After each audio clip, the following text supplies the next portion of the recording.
Sans ce studio, bref, les Starlink de l'armée russe sont récemment devenus inutilisables, perturbant la communication entre ces unités. Le problème, c'est que la contre-attaque de l'armée ukrainienne commence à porter ses fruits. Profitant du fait que les communications russes sont pratiquement paralysées, l'Ukraine a lancé une vaste contre-offensive depuis le 11 février jusqu'à aujourd'hui. Grâce à cela, ils ont réussi à reprendre un territoire de 201 km². 201 km², c'est un peu moins que la superficie de 2 villes comme Suwon réunies. 201 km², c'est à peu près équivalent au territoire que la Russie avait conquis pendant le mois de décembre. Est-ce que l'armée russe a perdu, en un mois, le territoire qu'elle avait conquis au prix de nombreuses pertes humaines, au profit de l'armée ukrainienne? L'Institut pour l'étude de la guerre des États-Unis affirme qu'il s'agit du plus grand succès de l'armée ukrainienne depuis la contre-offensive de juin 2023.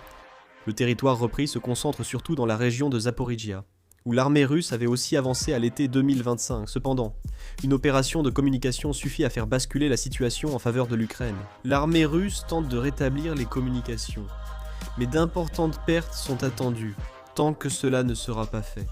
Une coupure des communications ne signifie pas seulement l'absence de contact.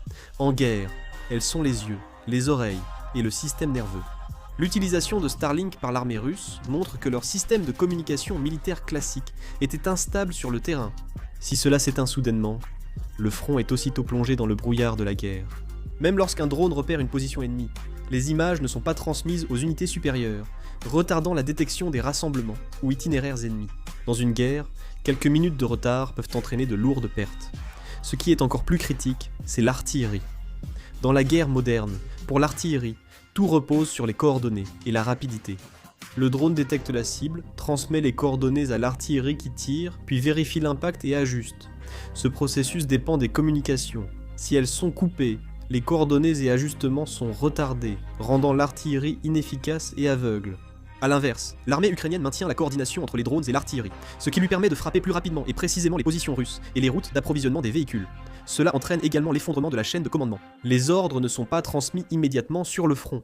Certaines unités continuent de défendre leur position, d'autres se replient, et d'autres encore avancent, sans même connaître la situation.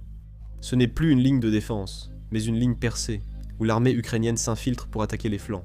Si l'on ne peut pas se replier au bon moment, on se retrouve encerclé, et à partir du moment où l'encerclement a lieu, les pertes humaines explosent. L'armée ukrainienne subit de lourdes pertes, tandis que la Russie frappe aussi des villes majeures comme Kiev.